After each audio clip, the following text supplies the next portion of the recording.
Welcome to Different Makes a Difference, where we discuss investment matters that matter to everyday investors. Join Odlum Brown's equity analysts as we examine pertinent topics in today's markets and look at things a little differently. Odlum Brown is an independent Canadian investment firm. We provide integrated wealth management solutions to help clients achieve their financial goals, and we've been doing so for over 100 years. Join us for some lessons we've learned along the way that can make a difference for the future.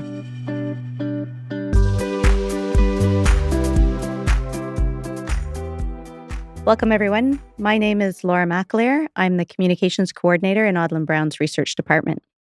We have an incredible array of options for moving goods in today's world, from huge cargo planes traveling the skies to fleets of trucks navigating our highways and ships crisscrossing the oceans. With so many modern shipping methods, some may think of railroads as a little outdated. To debunk that notion, I'm joined by Stephen Boland, an equity analyst from Odlum Brown's research team. Stephen has studied transportation and industrials for much of his career, and he brings a deep knowledge and expansive perspective to the merits of investing in this vital and relevant part of North American infrastructure. Welcome, Steve. Thanks, Laura. So while some might see the railroads as a romantic relic of the past, are they still relevant? Are businesses using rails to ship goods? Absolutely, they still are. And it's been nearly 200 years since the first railroad was constructed in the United States. And there was actually a massive boom in railroad building in the 1800s. Trucks didn't even exist when railroads were first built, and highways came decades later. But today, despite these new methods of transportation, there's still huge amounts of product that move via railroad. In the US, something like 40% of tonnage of freight that moves in between cities moves via railroad. Really? And the railroad, it touches a lot of industries. So it could be coal, grain, consumer products, auto parts, chemicals, lumber. I was reading the other day about a waste management company in the northeastern US. They've run out of landfill capacity, so they're now sending via railroad their garbage to the southern US. So all sorts of products, a lot of stuff that moves long distance. You think of grain that comes from the prairies here in Saskatchewan that goes to the port of Vancouver. The auto parts could go from Mexico to Ontario. Oftentimes on these long distance commutes, rail is simply the best option. Wow. Yeah. Okay. So a lot of product still moves by rail. Is that enough to justify owning shares in a railroad? Is that a good enough reason to be a shareholder? It's helpful to look at the history in understanding why this is a good investment. And I often like to tell the story about the first railroad, which was the Baltimore and Ohio Railroad. And it was called B&O for short. And I'm sure you've played Monopoly before. Monopoly card, yeah. Exactly. One of the Monopoly cards in that game. So that was the first one that moved between cities. In the 1800s, there was a massive boom of railroad building. A lot of track was laid. There was some fortunes made doing that. There were some fortunes lost as well. It ultimately became a game changer for the U.S. economy, but it became a tough industry. There were more than 1,000 railroads at one point in the United States, and it could get very competitive. There was times track was simply laid next to another track, and they would fight it out on price. And then in the 1900s, new forms of competition emerged. Trucks came about. The barge network got built up. There were tough new regulations, but all that has since changed, and the industry's gotten a lot better. In 1980, the industry deregulated in the United States. And through all this period as well, there was huge consolidation. So we went from a whole bunch of different railroads to 6 major railroads. So from 1,000 to 6? Yeah, well over 1,000. I think it was more like 1,500 or so. Wow. But big consolidation. There's still some smaller railroads out there today, but most of the traffic moves on these 6 majors. Mm-hmm. And if you were to look at a map and look at where each railroad operates, roughly speaking, you got 2 in Canada that run across the country. They run into the US as well. But you've got 2 in the Western United States, and you've got 2 in the Eastern United States. So you could say, roughly speaking, 2 per geography. So not a lot of competition there. And simply put, you cannot build another railroad today. So these were built in the 1800s. Land was more available back then. Cities weren't as well built. The cost, the regulatory environment, it's simply not going to allow a new railroad competitor today. We talked earlier about some of the products that move long distance. Well, in many cases, rail is the only reasonable option. To go back to the Saskatchewan grain example, you can move 100 plus rail cars of grain via train from there to the port of Vancouver, which ultimately goes off to Asia, for example. And it's just a much better method than having 100 plus trucks come barreling across the country.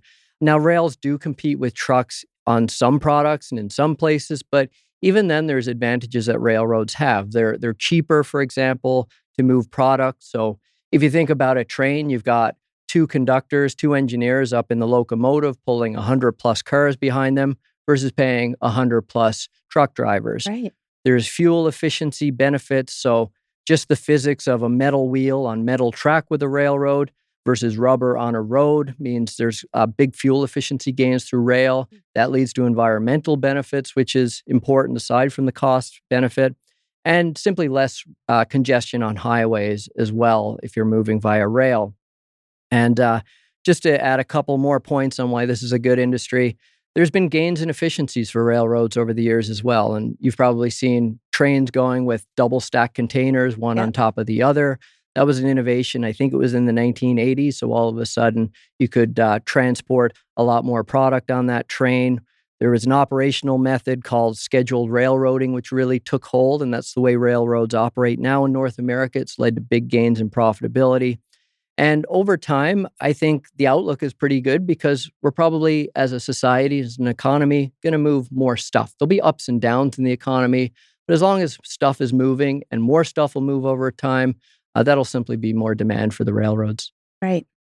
So, now you mentioned the 6 major railroads going down from 1,500 plus to 6, and it wasn't so long ago that there were actually 7, but that changed when CP Rail, Canadian Pacific, combined with Kansas City Southern in 2021. And more recently, there's Union Pacific and Norfolk Southern have announced a merger. So it seems that consolidation's coming back around. What are your thoughts on that news? Yeah, it's very interesting news. It's long been thought that the 6 major railroads could ultimately consolidate down to 2. You patch a Canadian with a Western U.S., with an Eastern U.S., there's 2 in each spot. You could have 2 just massive networks. And there are advantages to combining rail networks. So if you think, for example, of Union Pacific and Norfolk Southern merging, Union Pacific's in the Western U.S., Norfolk Southern's in the Eastern U.S., and they kind of meet somewhere around the Mississippi River in middle America. And if you want to ship a product, let's say a product comes from Asia and it's going to make its way to the Eastern U.S. It goes to perhaps the port of Los Angeles, Long Beach, and it's going to make its way to the U.S. to the Eastern Seaboard on train. Right now, you have to change rail providers, and there's costs involved in that. There's time involved in that, and there can be complications in that. So if you had one fluid network, it could actually reduce the cost and increase the make it more timely, the delivery. It's the speedier delivery with less complications. So there are advantages to it. Now, also consolidating can increase the competitive position of railroads even further, which investors might like, but shippers, customers might not be quite as fond of that. They might not get as favorable pricing. Service could get a little bit worse. So there's a bit of constructive tension there. So ultimately, there's a regulator in the U.S. that will have to approve this. It's called the Surface Transportation Board, and they have to approve all major acquisitions, consolidations. And the last big round of consolidation was in the mid-1990s, and that's when we went to 6, or as you mentioned, 7. The 7th was a bit smaller, but we went to 7 major railroads.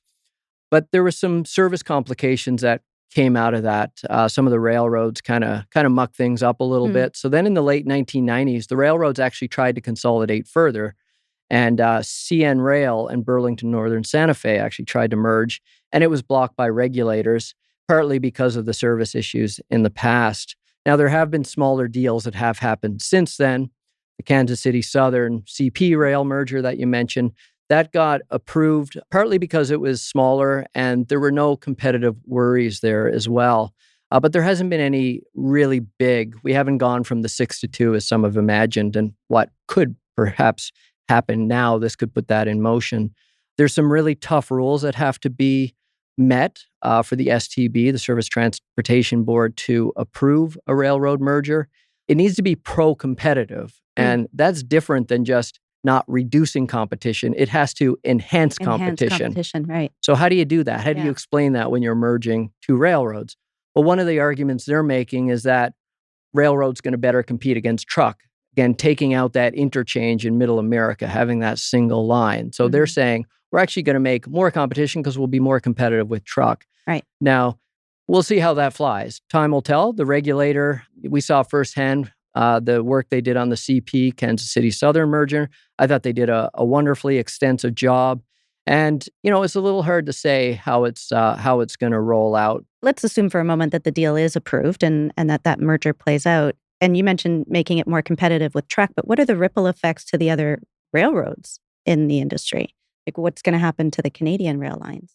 Well, that's a great question, particularly since a lot of people here in Canada own shares in the Canadian railroads. There's two big ones here, and they're really big companies. So I know I own shares in CP. I'm sure you probably do as well. There's a few kind of different ways that this could, a few different impacts that this could have. And one is, I mentioned the disruptions, the last big round of consolidation in the 1990s. That could happen again. Merging two big railroads can be complicated. So there could be opportunity if there's complications for the railroads here in Canada to grab a little bit of market share. I don't know if we ultimately want to hope for that because you could invite some more regulatory scrutiny, and I don't think we necessarily want that. But in the interim, a railroad like Canadian Pacific is out there actively trying to recruit new customers saying, hey, if you don't like what's going on there, come give us a try.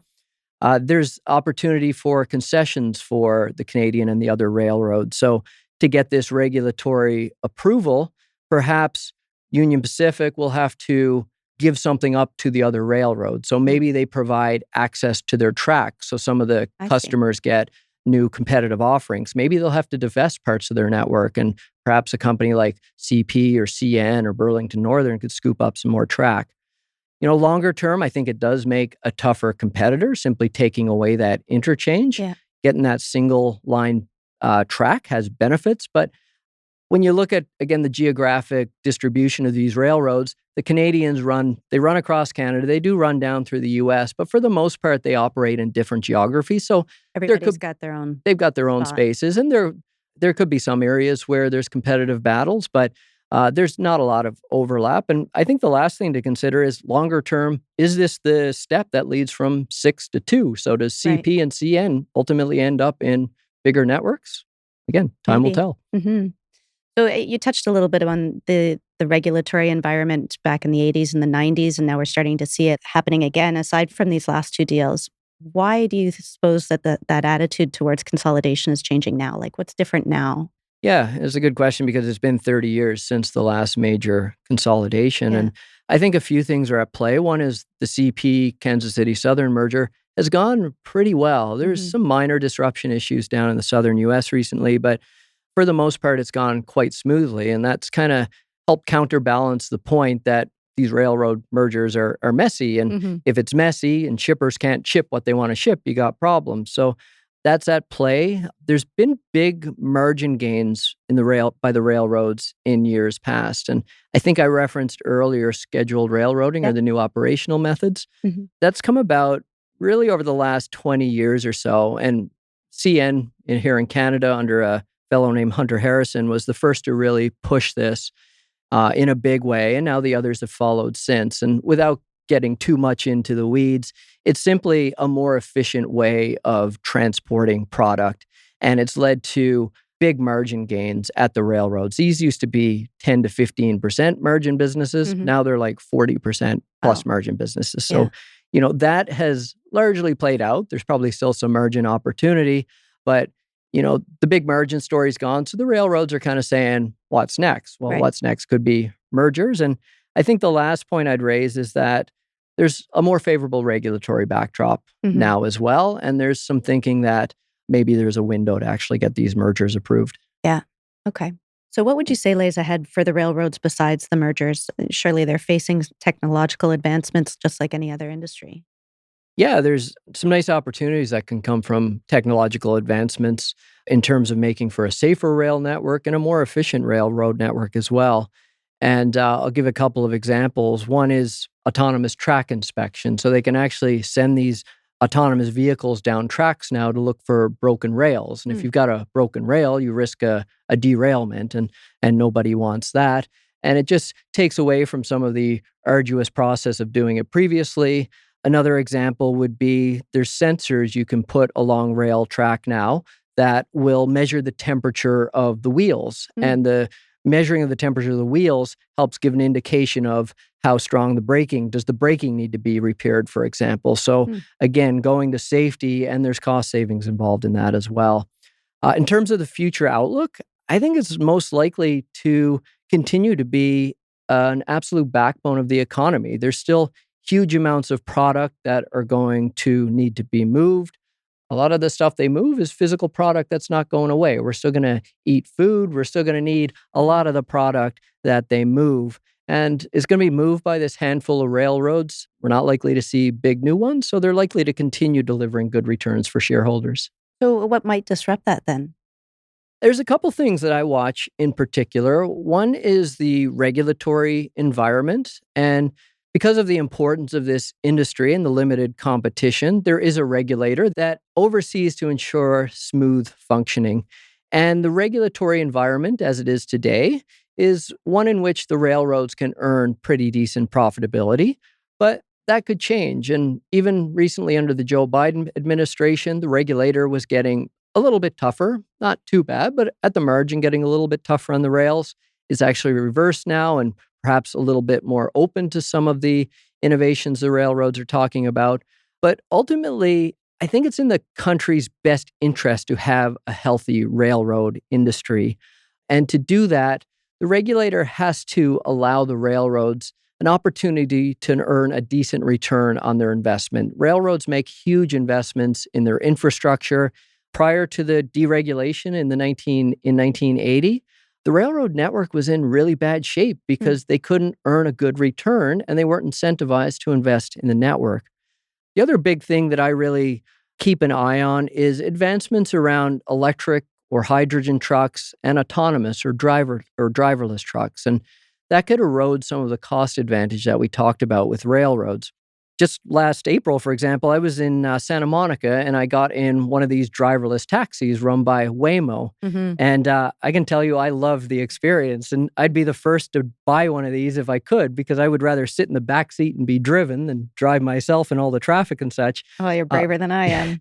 I thought it was a marvelous experience. But so my eyes are not closed to the fact that these advancements are being made, but I still think there's a lot of hurdles that have to be passed before large transport trucks go barreling down the highway.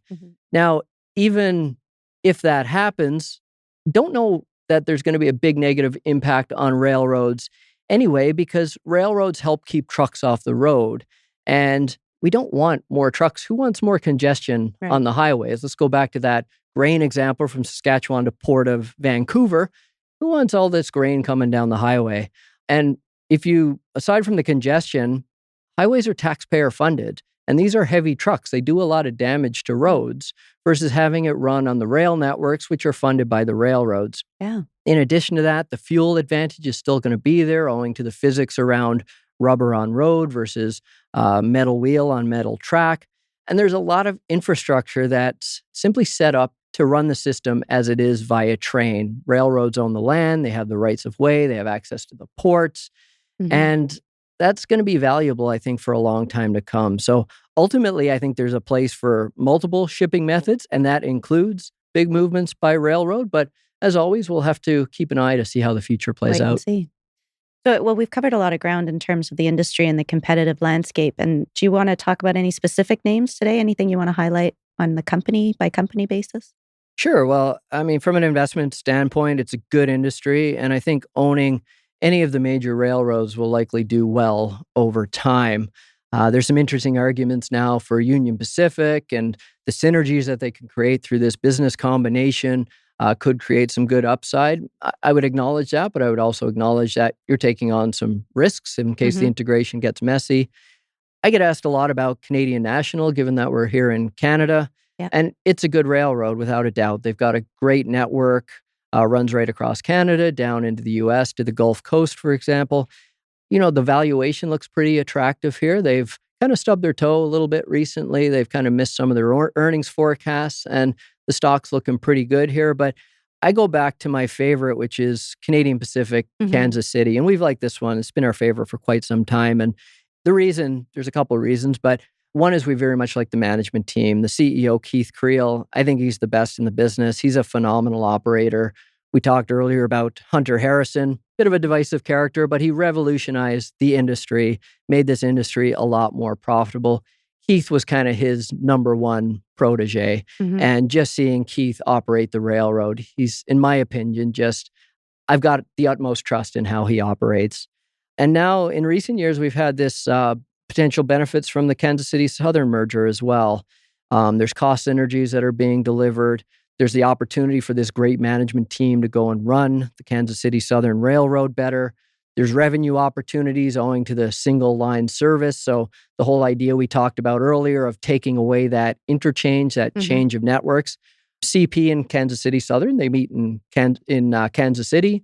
So you can run a product now from Alberta down into Mexico or vice versa on a single line. So that's a pretty good opportunity to go to customers and say, hey, we've got this new service offering. And CP, they're delivering good growth now. I think there's a bunch more opportunity. It's been a tough backdrop for transports in general recently. As always, there'll be ups and downs with the economy, which will impact this industry. But the industry has a good long-term outlook, and I feel we're partnered with the best when we're partnered with CPKC. Right. Well, there's clearly a lot of history in this industry and perhaps even some national pride. In fact, the rails are often cited as the thread that stitched Canada together as a nation. So while that history might make them seem antiquated, they obviously aren't. The railroads remain a critical component of our lives, which also makes them an attractive investment. Like you said, the networks are impossible to replicate, and it sounds like coupled with new methods of operations and high profitability, a more favorable regulatory backdrop, there's lots to like around this space. So thank you, Steve, for walking us through all this. And thank you to our listeners. If you enjoyed the podcast, please like it and share it with others and follow us for future episodes. Thanks again for joining and take care. Thank you for listening to another episode of Different Makes a Difference. Just as every individual is unique, so are your financial circumstances. Be sure to talk to your professional advisors for advice related specifically to you. Our podcast is for general information purposes for Canadians only. The views expressed are those of the presenters and may not reflect the opinions of Odlum Brown. Be sure to check out our full disclaimer and subscribe to the podcast at odlumbrown.com/differentmakesadifference. Odlum Brown is a member of the Canadian Investor Protection Fund.